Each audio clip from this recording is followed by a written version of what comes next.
people that I really respected, my youth pastors, my main pastors. One was arrested for, raping his adopted children from Africa, and another was divorced. And I was just like, what's going on? Everything that I was taught as righteousness is a farce. In America today, we've brought capitalism into the church. So now the church is about ownership, profit, growth, scale, consumerism, everything our Christ pushed against. So Nathan, you're a filmmaker, but like we know about you because we see you on Tucker and we see you tearing into megachurches and all that kind of gear. I was born and raised in megachurches and in big churches, and I did everything under the sun. All my girlfriends came from summer camps as kids, So I sang in choir. I did it all. And then as I grew up, people that I really respected, my youth pastors, my main pastors, one was arrested for, raping his adopted children from Africa, and another was divorced. And I was just like, what's going on? Everything that I was taught as righteousness is a farce. And so I just fell off the wagon for 15 years, and I lived a life that I wanted to live. And what do you mean? You went all decadent and hedonistic. You lost it a little bit. Oh, in a big way. Yeah. This idea of a sort of a wild and very potent God, well, one can sort of see how trying to, harness that could lead to crazy mega church vibes. And how do we draw that line? And where do we draw that line, Nathan? How do we let God's power influence us and not turn it into some crazy corporate enterprise? Well, not turning it into the crazy corporate enterprise. As soon as we try to institutionalize that, as soon as we try to package it and sell it, that's where the problems come from. And so when you look at history, I'm a big history buff, and when you look at history, especially the history of Christianity, what did that early church do in Rome? When was it initially institutionalized? That early church had no money. It didn't have big resource or big influence, but it transformed the greatest superpower of that time, Rome. And so my inspiration and my passion is, how do you get back to that organic body to transform the greatest superpower, which is America, you could say. No question. And then that would transform the world. But it's getting the church back to that organic body. So when I go to, say, a Latin mass, right, I'm like, what this Latin mass does is it prevents some individual church making up their whole hokey, righteous, gemstone, shadow puppet crap, all right, you may feel that it's still arbitrary, the candlesticks, the incense, the whatever you want to, whatever paraphernalia you want to look to, whether it's the sacraments or whatever other cultural paraphernalia, at least it has heritage and at least it has tradition. Whereas if you're in some church today, well, it starts to bear the inflections of just the individuals and the most charismatic individual at the center of it. So how do you handle that the Roman Catholic Church still bears the burdens of its point of origin, but Protestant churches could be fractured and fragmented in myriad ways, and at the wrong end of it,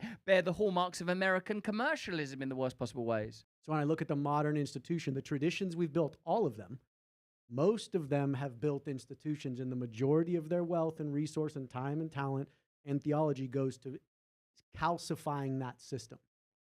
And so you said the church should be the bedrock of the community. I completely agree with that. What is church? Church is strictly a gathering of people.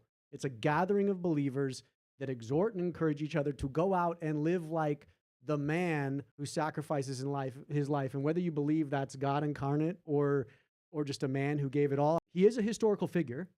You have to pin that. And he did die on a stake or a cross. 99% of historians would agree with that.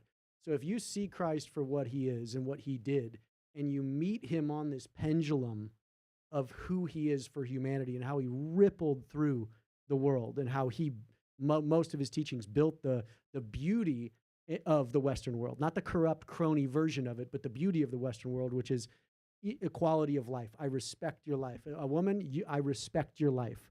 Because back in the day, if I had to give your certificate of divorce, because guess what? You're worthless to this community without me, the man. Same thing with children. So I'm going to bounce around here because this is when I really start nerding out. What did that early church do in Acts? In Rome, they were taking up orphans off the streets, because if my wife had a kid and we couldn't afford it, we'd just throw it out. There was no no value to that life. So the Christians were gathering up these kids. Same thing with the elderly. If I couldn't care for my parents, I'd just throw them out. And so the Christians were wrangling all the elders too. And so as in the worst persecution, as Christians are being fed to wolves in the Colosseum for sport, and Romans are laughing, the Christians are right outside the door just picking up all these babies. to where finally the Christian or the Romans in the Colosseum were like, I'd rather hang out with these people actually. And that's when Constantine was like, you know what? They're like, this is the glue. This is the inspiration my empire needs to kind of bind this fracturing empire. So that's when we institutionalized it. And here's the yin and yang to all of this. What did Constantine do? He put money behind that early church. And so orphanages sprang up. There was no such thing as an orphanage before that. So that money created something beautiful. Hospitals, like Christians were and because of Christians, Constantine started funding hospitals. So these great, amazing, brilliant social benefits to the community were brought about by Christianity. And so I got ripped to shreds on Tucker for this. I said, Christianity is more socialist by its structure than capitalist. And I mean, like Ben Shapiro, everybody's like, he had this goony socialist on. Not at all. Capitalism's a brilliant economic driver to raise the wealth of a nation, but it leaves behind this huge marginalized gap. And who's supposed to be in that marginalized? Christians. But in America today, so let's get back to the religion business. In America today, we've brought capitalism into the church.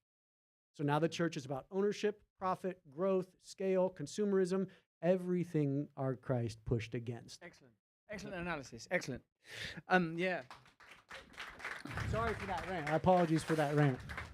Someone asked me the other day, how do you get a sense of what's going to happen next? I told them, I simply look out the window. But if that doesn't work, Polymarket. I check it out. It's extremely insightful. Basically, you're watching how thousands of people are betting on outcomes. Political elections, big policy moves, even events you wouldn't expect. It's kind of like a live pulse on what people actually believe. You can see trends before they hit mainstream news. For me, it's not about gambling. I don't like gambling. It's about understanding the probabilities and where the momentum is shifting. If you like following the news but want a deeper look at what people really think, it's a fascinating tool. Check out polymarket.com now. That's right, polymarket.com now. Have a look. My book is out now. There's a link in the description for you to buy it. And if you want it for free as an audiobook, and I really like it as an audiobook, get both if you can. There's a link for that as well.